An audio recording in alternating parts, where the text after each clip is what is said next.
So, good morning, everyone. Good morning. Good morning. Are we centered and focused and ready to receive? Yes. Good. So everybody knows I'm Reverend Dr. Patti Augustino. Yes. I think you all know me, right? I don't have to go there again, right? But what I do want to say is that my talk today is something that speaks to my heart, because when I found New Thought Thinking, it was important that I understood the emotional component behind New Thought Thinking. So my talk today is called Emotional Freedom, Spiritual Healing. And what I want to say about this is that we're all a work in progress, and me too, I'm trying to figure this all out. You know, as we get deeper and we consume the philosophy and tenets of New Thought Thinking, it really always occurs to me, since I'm a therapist by trade, that in order for one to work, in order for us to expand in consciousness, I feel like we have to be free emotionally. So my paper, the talk today, is about this emotional freedom. So I'm always seeking to figure out ways to become emotionally free so that I can express this consciousness in new thought in ways that I never dreamed imaginable. So I want to invite you today on a healing journey where you can embrace more happiness and more peace. That's my goal. That's my goal anyway. To a greater degree than you've ever known. Today, my attempt is to try to begin to teach you how to be a master over your negative thoughts in a freeing experience, not a downtrodden experience. And most importantly, to begin to learn to love yourself in ways from a new perspective that maybe you hadn't thought of before.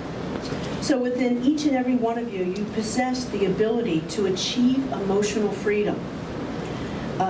And believe it or not, it's closer than you think. And again, if you come from the place that, you know, I'm a work in progress. I learn every day. We take a step backward, we take a step forward. Sometimes we take a side step, but we come back to center and we try again. So in the last 25 years of being a counselor, I sometimes realize that conventional coping mechanisms that I offer people don't always do the trick. Sometimes they're insufficient because our world is so stress-filled. So I've started to implement through the years on tiny, doses of this emotional freedom awareness, which offers a spiritual answer. So they kind of go hand in hand.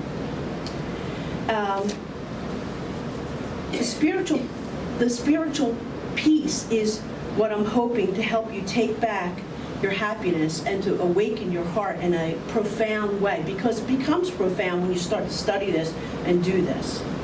So the question is, you might be asking, what is emotional freedom? It means to increase your ability to self-love by cultivating positive emotions and compassionately witnessing and transforming your negative ones. For example, instead of getting angry after you've been hurt, you'll respond from a centered, more empathic place. This is for self.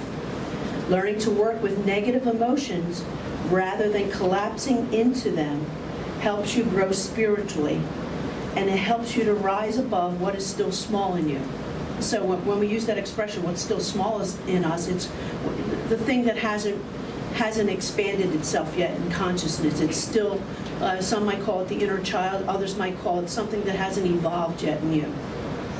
It will also help you to exercise the principles of religious science philosophy from an awakened state, which I think is our goal here. I think we all want to become more awakened every day. Becoming emotionally free means viewing yourself and others through the lens of your heart, which will help you to connect in a deeper way to your faith. You get the connection here? I'm sure you walk through the doors of New Thought recognizing that the tenets of New Thought are based on how we think. It's all about how we think. So I'm just doing one cut deeper to express to you that if your emotions are in check, how you think spiritually can bring you to a whole new place. So you might ask yourself also, why do I need this? And my answer to that is to liberate yourself from the quicksand of negative emotions. And we all know where that is and how we all have our own way of going there in that quicksand, that mire of negative emotions. So how do you achieve emotional freedom? The plain and simple truth is you can't achieve freedom until you learn to take charge of your emotions instead of them taking charge of you. This is a radical shift of thinking we all need to make, regardless of our present fears and stressors. Our emotions become a springboard for higher consciousness. Once you begin to see this, each emotion we experience has a lesson for us to learn. I would say here that I'm just laying the groundwork for what will probably have to be taught in a class or a workshop, because when I started writing this, there's so much to offer you, I can't get it all in this. I had to cut this back twice. There are so many things I can do, and I thought, I should probably just do a workshop and get it all out for you. So that's probably what's going to have to happen. I could not get it. I reduced this twice, and it's still not all here, so. So I'm going to try my best to help you make sense of all of this, and we're going to do a little exercise at the end so you can implement the idea. So there's two stages of processing emotions. First is acknowledging the raw feeling rather than pushing it away. That's important, acknowledging the raw feeling of an emotion rather than pushing it away. Second is transforming negativity, and that's what New Thought is all about, transforming negativity. The outcome of this awareness will help you feel happier, more flexible and alive, and you will connect with your deepest instincts and the power of your heart to overcome even the most disappointing situations. There's a Native American story, I'm sure you've all heard it.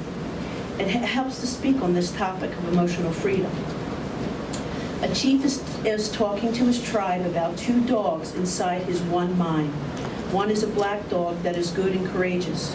The other is a white dog that is vengeful and angry. Both dogs are fighting to the death. And a young brave, unable to wait for the end of the story, asks, which one will win? And the chief responds, the one that I feed. When remembering this dynamic, set your intention to feed what's best and most beautiful and vibrant within you.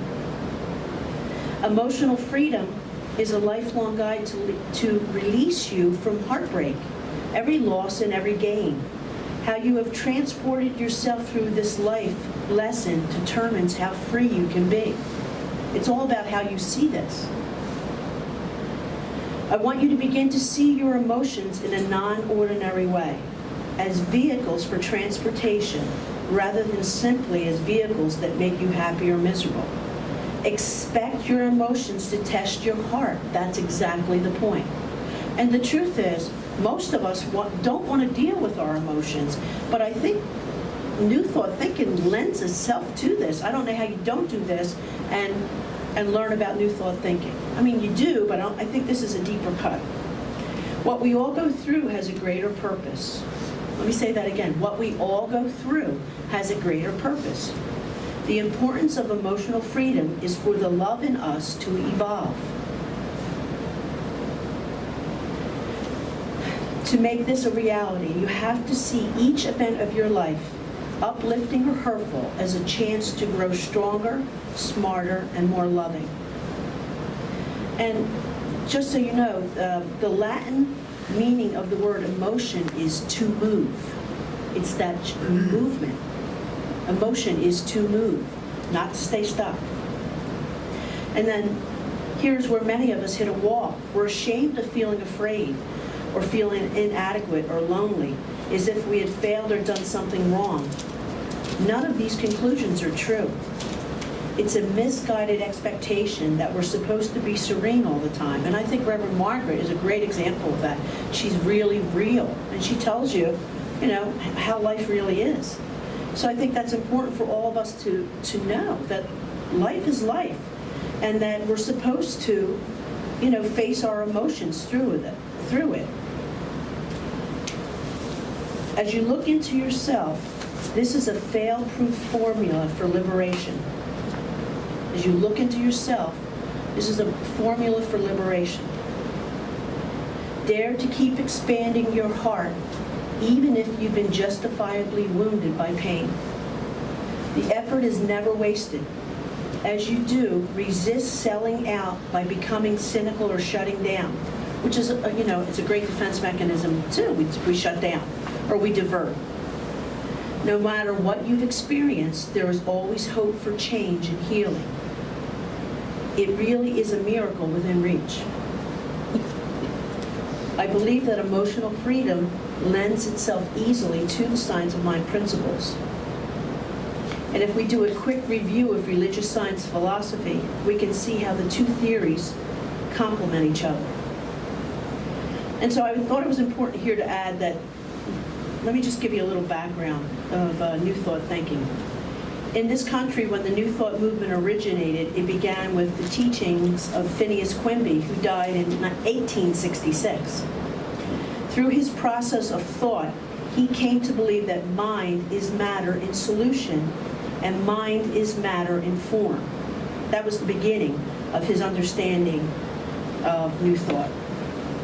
And then later, when Dr. Holmes started his work, he believed that the inner experience of God opens itself up to the power of God, and that changing the way we think about conditions causes the power of the universe to change those conditions to make our lives better. This is all about thought. Holmes also taught that a series of affirmations and denials leading to an inward spiritual experience can heal physical disease. Because once again, disease is just thought. And in fact, in 1993, there was a revision of religious science curriculum that demonstrates that the science of mind philosophy is based on 10 core concepts that can help you throw away all self-doubt and transform you psychologically and spiritually. So the core concepts, I don't know if anybody's had the opportunity to read them. Maybe if you're practicing, if you're becoming a practitioner or going further that way, you get to see what these core concepts are. But they all are based on, and I'm just going to give you a quick overview, about how we think. It's all based on how we think. So the first core concept is oneness. God is the source of all that is. Everything in the universe is made of God's substance and is a unique, individualized expression of God. Number two, the triune nature. God expresses itself in three aspects: spirit, soul, and body. Each human being has the three aspects, therefore, is God as macrocosm, human as microcosm. Three, creative nature. God thinks and the world comes into being. Likewise, all accomplishments originate in thought. This is what we're talking about, originating in thought. Our human thinking process is a reflection of the divine creative process in microcosm. Number four, prayer. All good is eternally available and ready to flow into human experience. We activate this by means of prayer. Through affirmative prayer or spiritual mind treatment, we increase our consciousness of good. Five, it's wholeness. Spirit is a transcendent, perfect whole that contains and embraces all seeming opposites. As human beings, we have free will and can choose what we experience, whether it is positive or negative. The same principle that brings us freedom and joy also allows us to experience bondage or depression. This is according to our consciousness. Once again, it's about our thinking. Abundance. All that anyone will ever need or desire is already provided by universal abundance. That was number 6. Number 7 is the reciprocal universe. For every visible form, there is an invisible counterpart. This means that what we receive corresponds to what we imagine. And what we believe we can achieve is the law of mental equivalence. Once again, it's about thinking. Forgiveness. In the eternal now, there can be no place for divine anger or punishment. If we perceive a need for forgiveness, this is a human condition. Human forgiveness is the process that frees us to live in the eternal now. Number 9, immortality. The universal truth about life is that life never ends. What we call death is simply the changing from one form of life to another. Death, the belief and perception of that, must come to an end. It is a human concept. Life continues on another plane when the body has outlived its usefulness. And number 10, the last 10 the last core concept is the idea of the Christ. Christ is not a person, but a principle. Principles are based on thinking.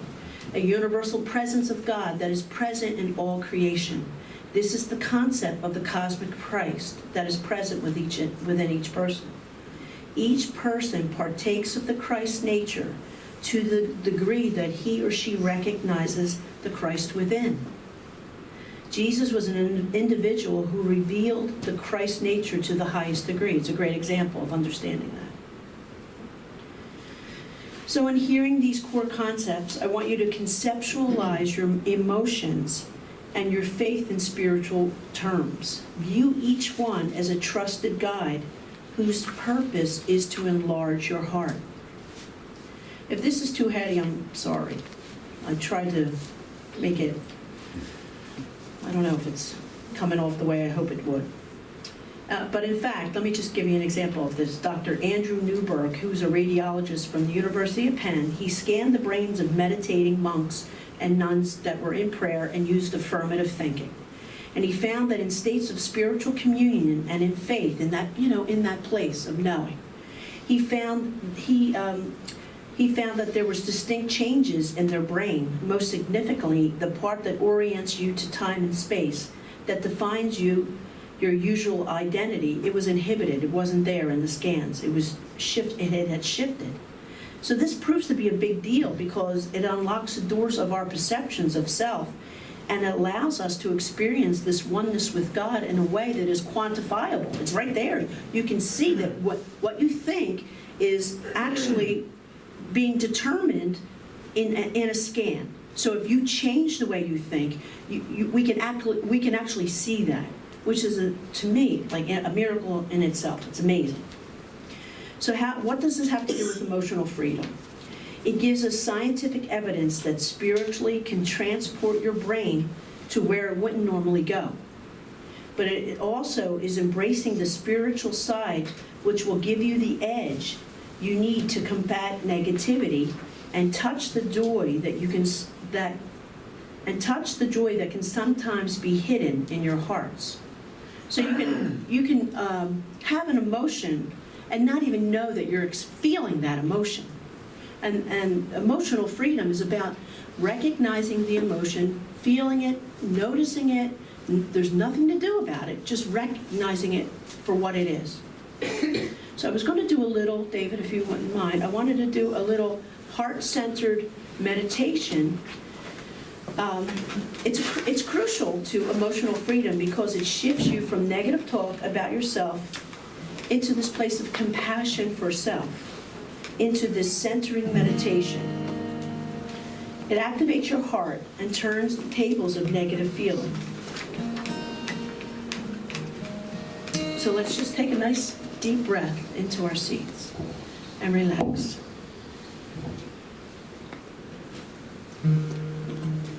I want you to just let go of everything right now. Just close your eyes, relax in your chair. Take a nice deep cleansing breath in through the nose. And then breathe out anything that does not serve you right now. Any fears, any tension.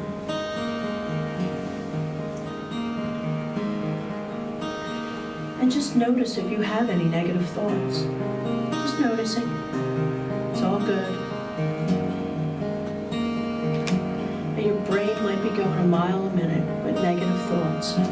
Just notice. And then bring yourself back to your breath, breathing in through the nose, breathing in peace, and then breathe out anything that does not serve you right now, whether it's fear or judgment. Now I'd like you to lightly rest your palms over your heart in the middle of your chest. This is where the work comes from. This energy center is the entryway to your own compassion and your own spirit. taking a nice deep breath into the heart, breathing in self-love and compassion. And again, breathing out anything that does not serve you today. You are a beautiful work in progress. Nowhere to go, nothing to do, just be.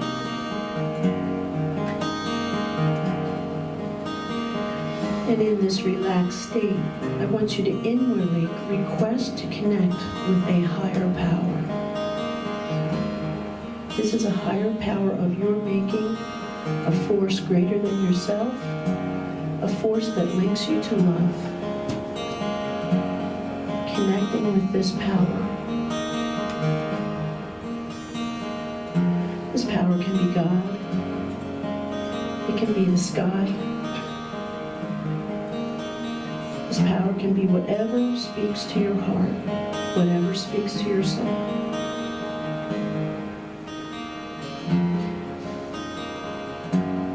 And once you have aligned with your power, I want you to notice what you are intuitively feeling. What you are feeling, not what you're thinking. I want you to go to the place of feeling. Push away the thoughts and align with the heart to whatever it is that you are feeling. You may be experiencing warmth. You might be feeling negative. You might be feeling comfortable. Or maybe you're feeling that you're moved to tears. Whatever it is that you're feeling, it is okay. You are safe. There's nowhere to go. There's nothing to do. Just notice.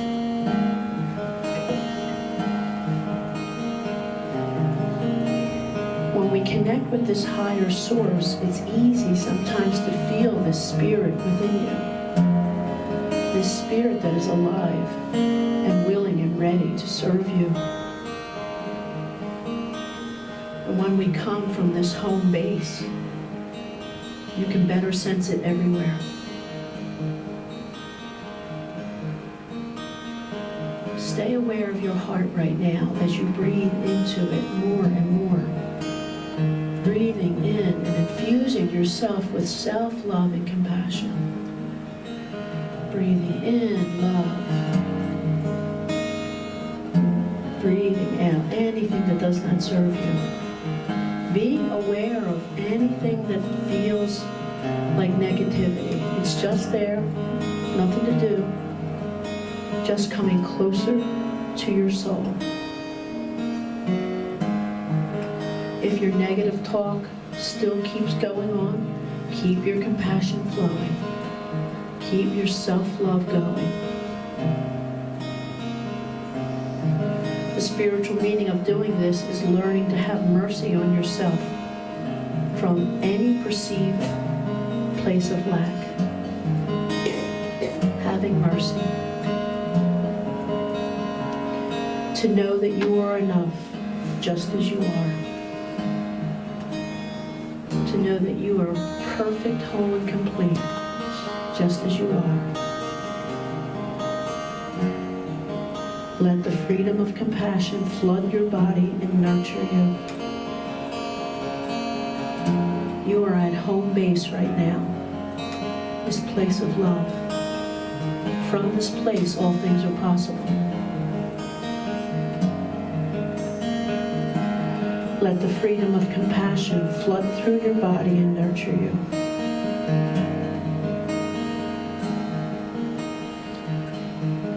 Whenever you feel lost, just return to this place in your heart.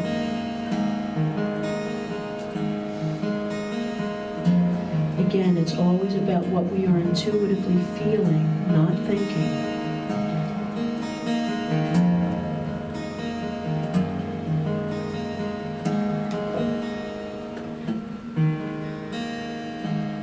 And when you are ready, we're slowly coming back into the room.